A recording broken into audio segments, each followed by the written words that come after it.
So now that we know a little bit about brainstorming, thinking in broader, narrower, and related categories, looking at subject terms to help create new keywords, and Boolean logic, how can we put it all together?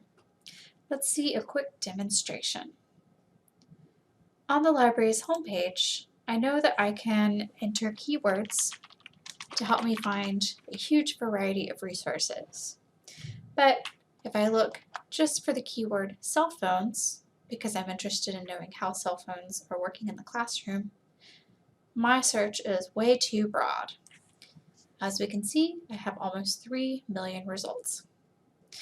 I can use the advanced search function in Quick Search to be able to put all of the things I've learned about doing searches together. Let's open it.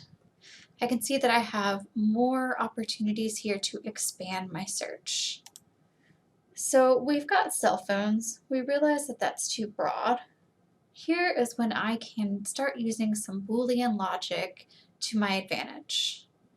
In my searching, I have found that I'm interested not just in cell phones, but also social media. When I start typing the Boolean term or, I can see that my drop-down menu gives me some options.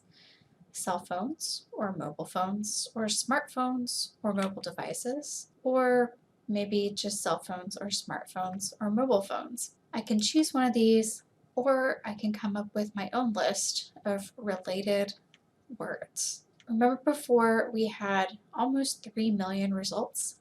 Let's see what happens when we add 2 more terms with the Boolean combiner OR.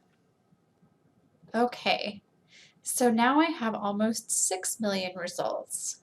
We can remember that OR gives us more results. That's because we are asking the database not just to look for cell phones, but to look for cell phones or smartphones or mobile phone. We're expanding the results while still staying within the same subject category. To refine search results, I'm going to need to use the AND refiner. In the left-hand button, we can see that we have Boolean operators built into our search, and or not. So I can change those, or I can stick with the default AND. When we enter in a keyword next to AND, that means that we are going to refine our search. So we know we're not just interested in cell phones or smartphones or mobile phones. We're also interested in students. And we can see that some of the suggestions offer us some ORs that we can think of. If we're interested in students or college students or higher education or university students, we might try those as well. I'm going to say students or classrooms or college. All of these terms are related to each other and somewhat similar. And let's do the search. So now we have cut some of our results down to just over 1 million, still a lot of results. I can continue to add terms. I can take away some of my terms, or I can start to refine by my limiters on the left-hand side.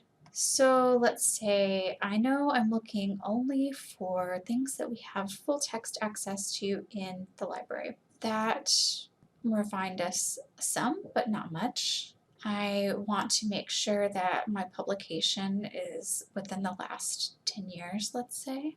That reduces our number just a little more. And I'm really only specifically interested in peer-reviewed academic journals.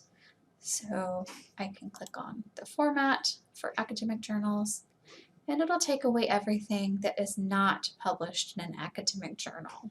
We have articles about problematic cell phone use for adolescents. We've got university students' perspectives on cell phones in classrooms.